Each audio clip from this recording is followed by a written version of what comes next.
Podcast Studios. This is After 9 with Scott and Kat. Hey now. Hello. What's going on, Kat? I'm in like pure, I have to get so much shit done before I go away mode.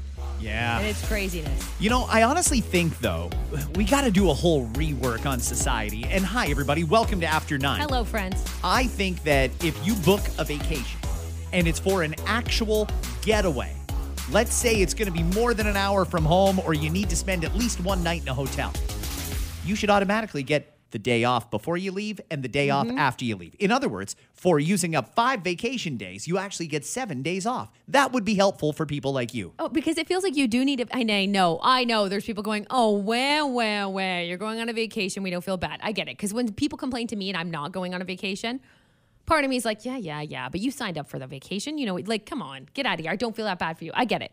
But it's true. When you're in that position and you're like, I have to leave on this day and you have 50,000 things to do before you go. And then when you get home, I think we all know how it goes. You feel like you have to catch up on life when you get back, whether it's at home or to an office, it doesn't matter. You still have stuff to do. You got laundry to take care of. You got this, you got to go back to work. You've got to get sorted and sometimes catch up on emails. It's a lot. Yeah, I hear you. You'll, I assume, be able to get it all done, though? I think so. It's just one of those things. You tell someone that you're going away and then they're like, no, but I need you to do 900 things. I'm like, oh, would you have gotten me to do that if I was here? If work could piss off a little bit when we're all going on vacation, I get it. Hey, you're going to be away for a week. How about you do this, and that to make sure that everything's smooth while you're away? How about you piss right off and I'll just take my vacation and you figure it out? Now you figure it out. On top of that, I don't have 100% of a voice, but people don't seem to care about that, even though I have to use that to work. But that's fine. Your voice is holding up remarkably well. Okay. This has been going on since last week. I know, and it usually lasts me a couple weeks, so I'm not surprised. And then I'll go to Vegas and I'll lose it all over again.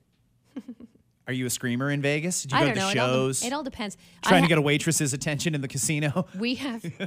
Did I tell you what we're doing? We have we're hosting an event each. No. Yeah. So what's this? So you pick a thing. There's 4 of us. You pick a thing, and you have to drag everybody out to that thing.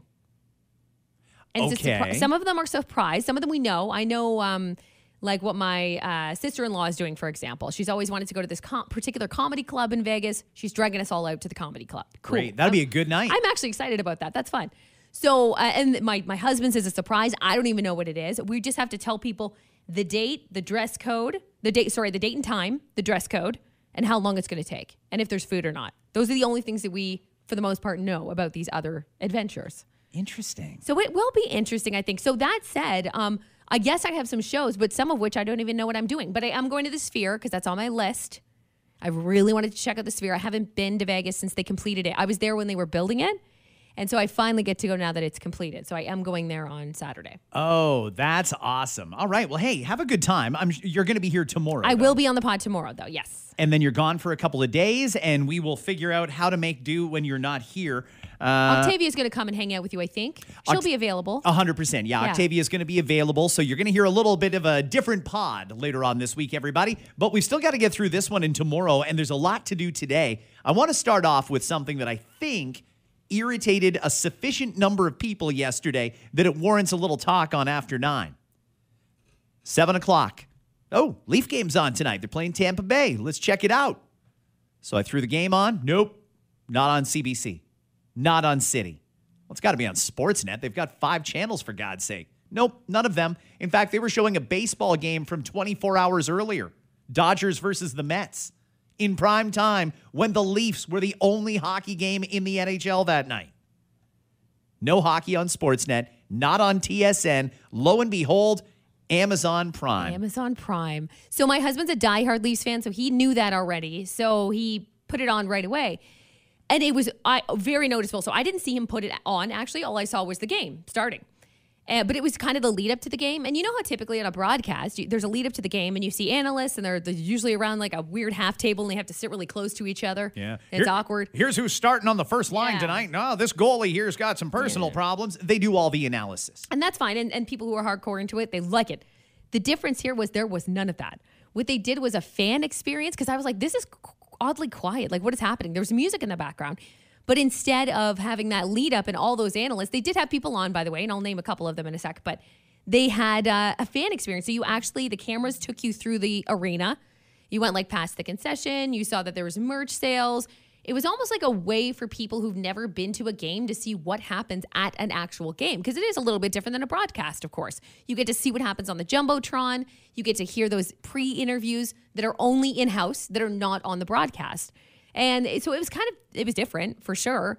Just kind of like watch them practice with music in the background. That's all it was. So you could actually hear the skates and stuff like you would when you're actually watching the game. So it was different. And it seems like they contracted out people to do this.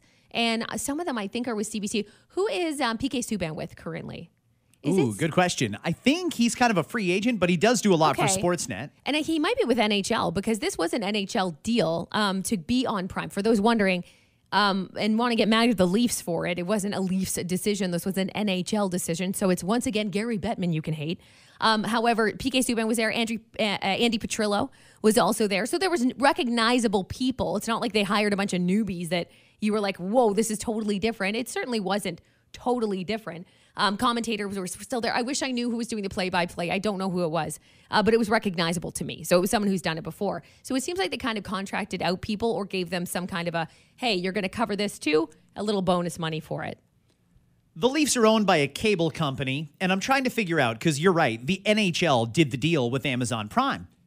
How does the NHL then go back to their franchises and say something like, hey, Rogers, we understand that you have 5 sports networks in Canada, and even though you own the team and you own the channels, you can't carry your own game because we cut a deal with Amazon. I know the Leafs are going to get some money from Amazon, but this is not the way we want sports to go. Here's my biggest concern. Leafs and the NHL, they're going to go Amazon Prime. And then we've got Apple Plus doing the baseball games, and that's a pain in the ass too. And then the NFL decides, we're going to go with Netflix, and WWE, we already know, is with Netflix. It's frustrating because they're trying to make us get all these different services to watch what we currently get for the price that we're paying for cable. I don't have cable TV. I've got Fibe TV, so I watch it through an app on my Fire Stick. It is streaming, but I get all of the cable channels, and I'm doing it legitimately and legally. I thought that's what cable companies wanted us to do. I'm at least paying for the TV service. If they're going to start screwing around and putting some games here on streaming services where I have to pay extra to watch what I get now, I'm going IPTV and screw the cable companies. I'm tired of paying for stuff that I don't want. Yeah, for sure. And that's totally fair. And I think a lot of people are going to probably go that direction. Putting some of the games on cable and some of them on streaming, though, that's not fair either. They're getting you Pick one. They're getting you used to it.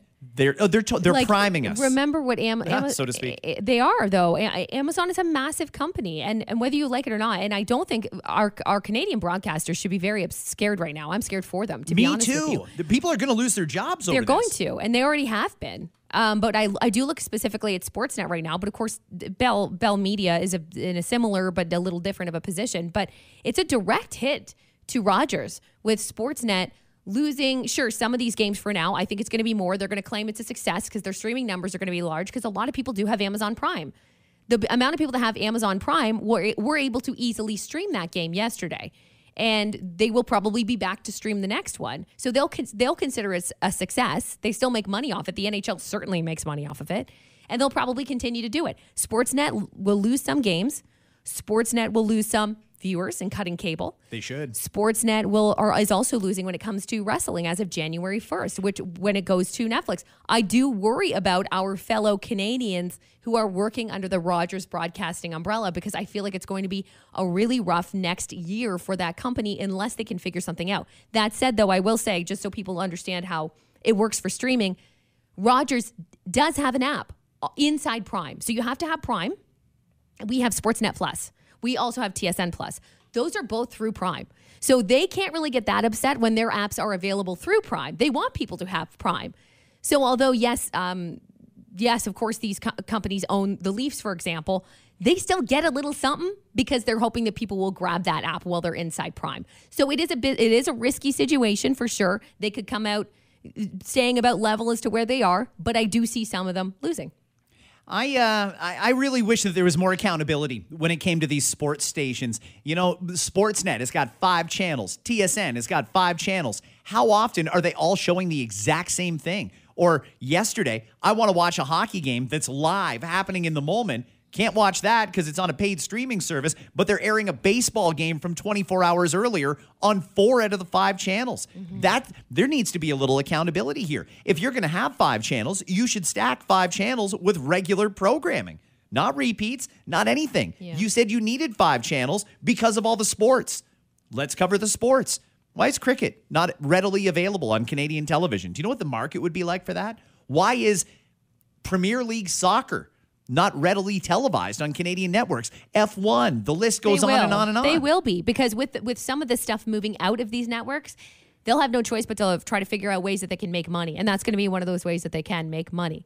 Do they stream those games, by the way? The cricket games? Yeah. I don't know how people watch it. I know it's one of the biggest sports on earth. I assume they're going to stream it. And the problem is getting people out of that habit. Good luck. Like, hey, you can also watch it on TSN4. Once you start figuring out streaming, it's hard to get off of that, and vice versa for a lot of people. Like when I cut the cord, no looking back for me. But again, I have those 2 apps together combined.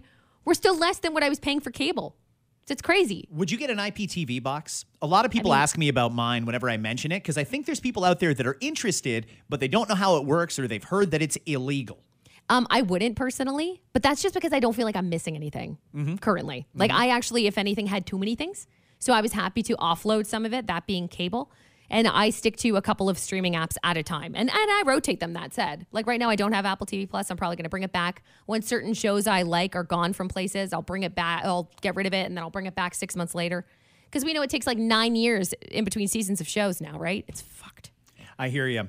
Speaking of Rogers, they're in the news because the CBC is going after them pretty hard. They did a marketplace investigation after talking to a viewer who says she has a 2-year contract with Rogers for cable. And the problem here is that while the price remains the same for that package, they raised the rate to rent the cable box. Cable's a weird thing. I watch, again, through the 5 TV app on an Amazon Fire Stick. I don't have a cable box, even though my screen looks exactly like what I would have with a cable box. But some people still rent them. Maybe they want the PVR, or they don't know a better way. When they raise the price of that, they're apparently not doing anything wrong. But the end result is people who signed into a 2-year contract had their rates raised, even though they were led to believe their rate wouldn't change. That's not okay. Like that kind of thing is not okay. It's the only way that they can try to make extra money off you. Now they'll claim, oh no, it's not really a ploy. It's not really something that we fixed to happen. It just so happens that that's going to cost more now for XYZ reason. For me, that doesn't make sense at all, especially if it's the exact same physical box that they gave you when you signed up or that you had at the time. It shouldn't cost more money than it costs. That's ridiculous. One of the reasons why I was like so happy to be out of Bell. I was like, get out of here, because you guys just want to keep raising things, and for what? What am I even paying for? Those boxes suck too. Do you find? Yeah, they're constantly breaking down. There's issue after issue. I hated it with cable, and it was when I was with Cogeco. And with them, you could pay like $7 a month for a box or whatever the price was, and I didn't like paying that rental fee. So I went out to Best Buy and bought the Cogeco cable box, and I thought, great, these will pay themselves off in a year and a bit, and then I'm making money. Sure enough, I had a problem with the PVR in one of them. I phoned Cogeco. Oh, yeah, it is our box, but because you didn't rent it from us, there's no warranty. So I wasted like $200 or something Get like out of that. here. And they do stuff like that. Yeah, they do. Somebody's got to rein these companies in and figure it out. In this particular case, if you signed on for a 2-year rate, I would think that your rate should be guaranteed for 2 years. If if Rogers wants to raise the price of their rental boxes, that's on new customers, not on people who have already signed up. Figure it out. This is basic customer service that seems to be getting thrown out the window. Do they not realize that people are really waking up to other options like IPTV, streaming, and things like that? Yeah. Cable's really on a tightrope as it is. You would think that one of the 2 companies, let's just use the 2 major ones in Canada, Bell and Rogers, right? You would think that one of the 2 of them would try to, as a saving grace, go, what if we super simplified this, made it actually affordable? Do you think that we could actually make more money by doing that? Because word gets out, people talk. We all talk shit about them currently. But could you imagine it started to turn around and and Rogers started to do a better job, and you're like, actually, you know what happened? I got it for X amount of money. They guaranteed me it wasn't going to go up. I've had no issues. I mean, it'll never happen. But could you imagine one of them even just decided to try that out and see how it worked? They might make more money than they are now by lowering the cost of it. It's like it never even crosses the mind of these companies. Specifically, when it comes to Rogers, they say they're doing a multi-million-dollar investment into infrastructure, and that's why they need to raise the rates. Me personally, I don't know why we should be paying for their infrastructure upgrades, especially via the cable boxes. You need it to use their service, and people have a contract, so that's frustrating. The CRTC says, according to CBC's numbers, more complaints come in about Rogers to the CRTC than any of the other telecom companies. 1 in 4 complaints that they get is based on the big red machine. Interesting. Let's move on to a couple other things because there is a lot going on. Tomorrow on our radio show, we're going to be talking about horror movies that were filmed in Ontario. Tomorrow is National Horror Movie Day. Ooh, and that's perfect timing. We all know Halloween's around the corner. There's a couple I can think of off the top of my head, but we'll run down a list. Have you seen it? I know you're not a big movie guy. Are you a scary movie guy? Not at all. No. Okay. I think it's so cool though when you / distracting when you're watching a movie and you realize that you know that place very well. I watched The Handmaid's Tale. It took me a long time to get through it. I didn't realize how many seasons of it there were, but I started like the beginning of the year and I slowly kind of got through it. But I grew up in Galt where a lot of it was filmed, particularly the first few seasons were filmed. And it is kind of cool and very distracting at the same time where you're like, wait a minute, I used to live across the street from that. So it's kind of cool. These are all, though, like Scott said, scary movies. So be listening for that. Okay. A Quebec-based religion. A Quebec-based religion. You don't hear that very often. The religion's indigenous to Quebec. Love religion, I believe it is. They are looking for Health Canada approval on the use of magic mushrooms during religious services. In an application filed in federal court, Gratitude Sanctuary and its Reverend Superior Alain Meunier says members need to consume psilocybin mushrooms to participate and practice their religion. He first asked Health Canada about an exemption from the Controlled Drug and Substances Act in January 2022. Health Canada said it was looking into the question about whether religious exemptions from the act would apply. Is this just a sneaky backdoor way of trying to get these magic mushrooms legalized, or do they actually need the mushrooms to speak to Jesus? And you will if you take the right amount, I think. Going back to like the 60s and stuff, I know there were cults that did this kind of thing, but weren't some cults considered religion? They were doing drugs at the same time? 100%. Isn't this kind of culty to you? Very culty. It's very culty. I don't know that it's really just culty or if this is just a sneaky way to try and have mushrooms at church. And I think I don't even know if it's a church. It's a sanctuary. Anything can be a church. This is the problem. This is the problem with where we are now, is that you can go ahead and start your own religion, call it a religion, to try to get away with whatever the fuck you want to get away with.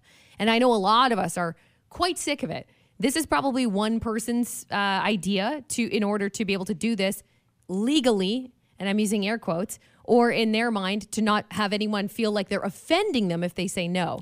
It's so stupid to me. Like, where are we at here? That's so fucked. I just want to know where all the cards lay. I want to know who's on whose side and who's in favor of what is being considered and what isn't. And I'll tell you what I mean by that. Does Justin Trudeau want hard drugs decriminalized? We saw the move out in BC, and then BC said, pull up, nope, not working here, forget it. Back to the drawing board. Ontario has said they're not going to participate either. Yet we all know there's actual stores popping up across the country selling magic mushrooms, which are an illegal drug, a controlled substance. If you sell magic mushrooms to an undercover cop, you're going to jail. But you can open up a storefront and sell this shit, and nobody seems to care. Is the goal here to decriminalize mushrooms, or is this just one more step in getting all drugs legalized? And that's what bothers me about it, Scott. It's like we've had this conversation before, and I do believe that it's helpful for people. I do believe that there are people who struggle. We've heard that there's lots of studies being done regarding anxiety, PTSD, and they're all mushroom-based. So I am not against it being used by people who do need it, that this is going to change their life. My problem is the cover-up. I have an issue in the cover-up. If you want to fight for something to be legal and you have a great reason why, XYZ. This is going to help you with anxiety, with mental health issues. This could help suicidal people. This could help that. Stand by that. Don't sit there and say, I opened a shack that I'm going to call a church in order to be able to do this or have a place that people can do it. Again, I'm not against the actual doing the mushrooms, but stand up for what you believe in context. Don't take it to something else and claim that it's some other bullshit. Don't do that. There's no pride in that, in my opinion. Somebody's just got to clarify, which way is this going? Is this all just to normalize selling magic mushrooms the same way we sell cannabis? If we're going to do that anyway, is there any synergies where the cannabis shops could also sell magic mushrooms? There's so many different things that we got to discuss, but it seems like everything is being done on the down low with handshakes and winks here and there. Like, don't worry, we won't arrest you for selling illicit drugs. No problem. Where is it going? What is the plan? Somebody tell us so that we're ready. And I want a level playing field. If some fucking guy can go and open up a store that sells illegal drugs, I'm opening up a store too. There's a lot of money to be made in drugs. People have been living great for years off of it. Yeah, it's not surprising that people have done it and tried to make money off of it. But what I would say to people who are doing this or trying to get a sneaky way around it is find your fight. There are people fighting for this, and they're fighting for it the right way. Not to say you can't do it on the side sometimes when you want to. You all know where to get it and how to get it. Nobody needs to tell you that. However, fight the fight, like people who are marijuana users did when it was looked at as, oh, they're a weed smoker. That's helped a lot of people. CBD, THC, all those things that were all frowned upon at one point. Now they're not. And now people are opening up to the concept of it being helpful. Microdosing could be the same thing for a lot of people. So stand up and fight for it in the right way. Don't feel the need to be sneaky about it. To me, it's so ick. It's totally ick. And again, it just feels like there's some people that know where this is going, but they're not telling any of us. If the goal is to get to decriminalization or legalization, just tell us that's what we're going to do. Yeah, let's do it. If the cops are just not going to enforce the law, and right now, let's be extremely clear, the law says you can't sell illegal drugs, let alone open up a goddamn storefront with a point of sale terminal and the whole 9 yards. Shit. Flyers and flip, and you got to be kidding me. If the cops are going to ignore all that, I just want them to say it. Have the guts to say, we know there's people opening up stores that sell drugs.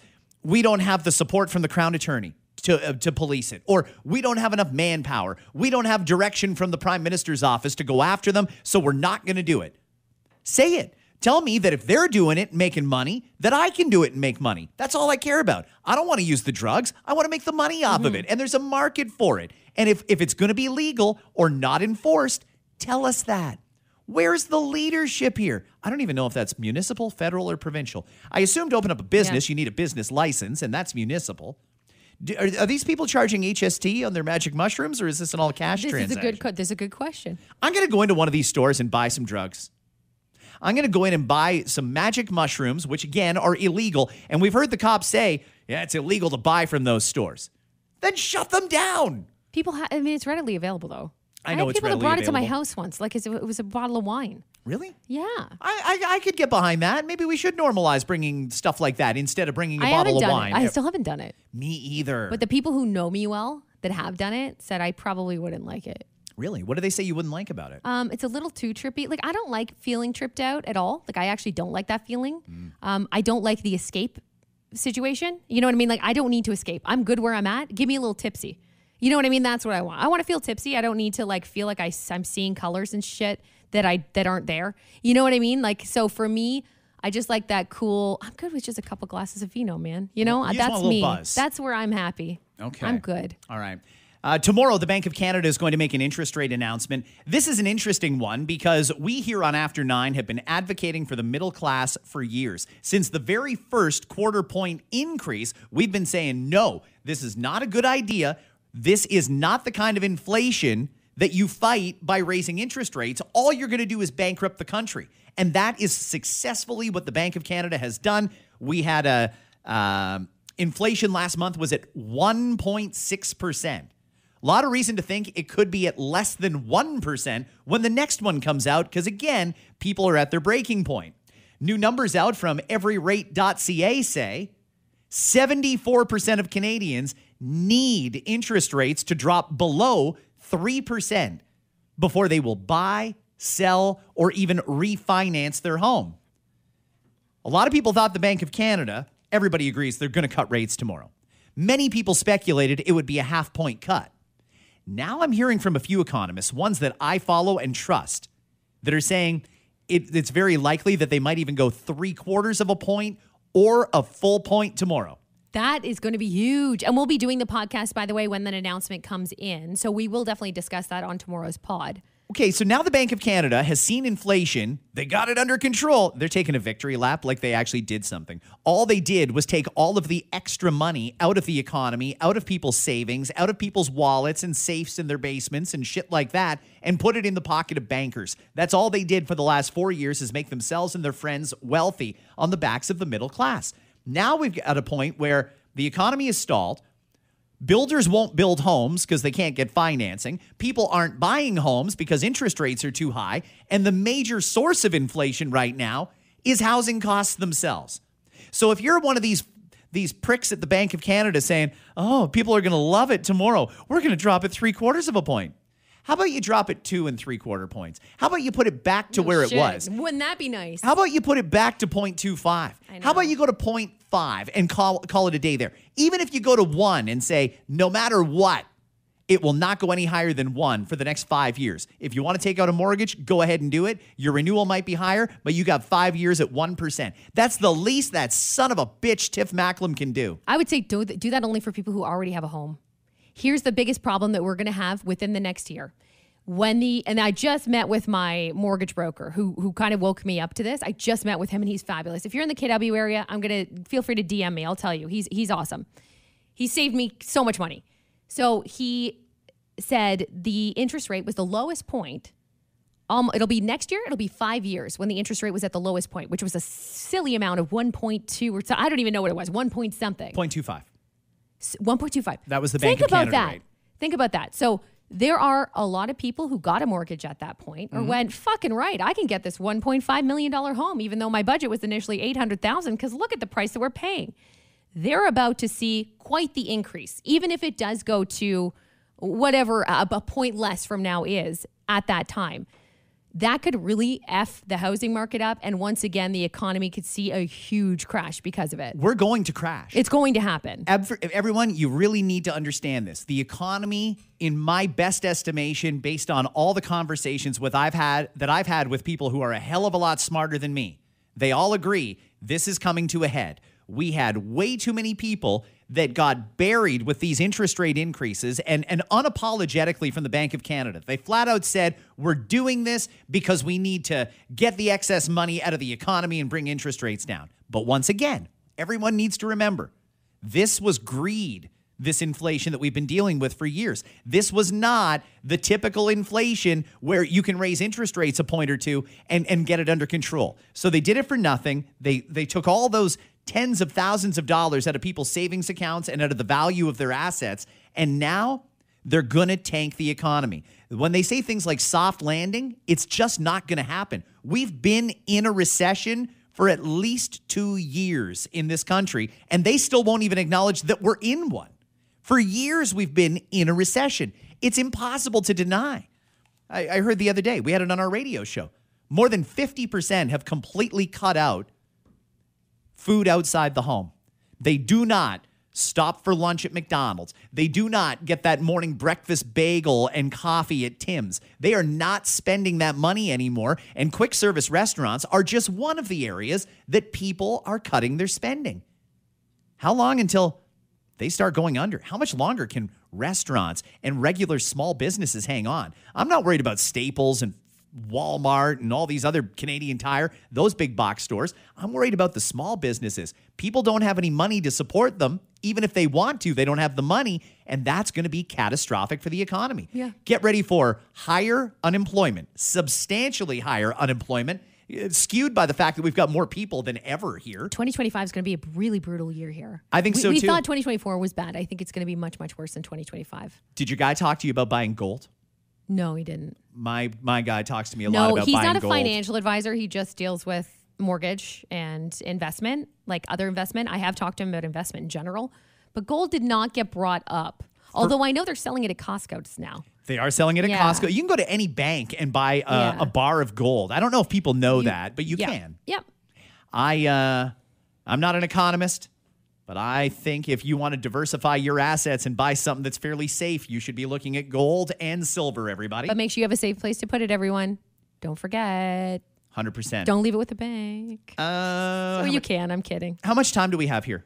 Like a minute. Okay, so just quickly, a sentencing hearing is underway in Kitchener right now for the man who pled guilty to 4 charges in the stabbing of a prof and 2 students in a gender studies class at the U of W in Waterloo. We remember this. It was a year ago in June. So this son of a bitch who walked in and just started stabbing people because he didn't like gender studies initially faced 11 charges. He's pled it down to 4. Dozens of people saw him do it.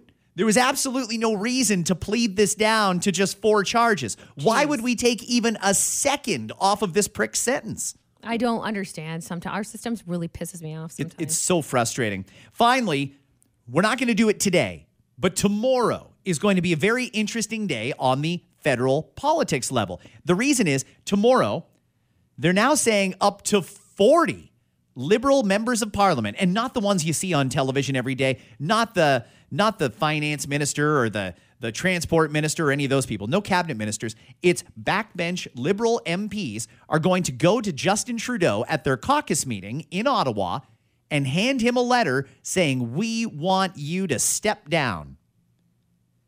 Initially, it was 20. Then we heard it was 30. Now we're hearing it's up to 40 members of his caucus have signed a letter asking him to step down. Do you think he's going to do it? No. You don't think he's going to do it, even with that kind of pressure from inside? No. He lost another cabinet minister yesterday, too. The revenue minister, Marie-Claude Bibeau, says she is not going to run for re-election. She's opted now to run for the mayor of Sherbrooke, Quebec. Oh. You know, these people that are like, yeah, it's dog shit. The polls are terrible. People hate us. I can't even go into a restaurant without people screaming at me. I don't want to do this anymore. I'm going to run for a different office. I kind of wish they would just step down and leave. This, I'll stay, but only till the next election. In other words, I'm not going to do a goddamn thing, but I'm going to keep taking all the perks and keep taking my big salary, and I'm going to keep my driver and all that shit. Keeping it until the next election. If you're not in it, if your heart's not in it, if you don't want to do it or you don't like your boss, quit. Step down now. Don't drag it out till the next election and keep collecting that money. Way too many. That's the problem, is they'll keep collecting that money. Well, it's frustrating for the taxpayers and more. Certainly is. Tomorrow, we'll talk about that letter to Trudeau and much, much more on another episode of After 9. The New York Yankees are headed to the World Series where they'll face the Los Angeles Dodgers, giving fans of both teams a chance to root against the city they just moved from but will probably move back to again in about 5 years. That's right. It's going to be the Yankees versus the Los Angeles Dodgers in the World Series, and tickets are already going for over $1,000. By Game 3, the only people who will be able to afford tickets will be the players.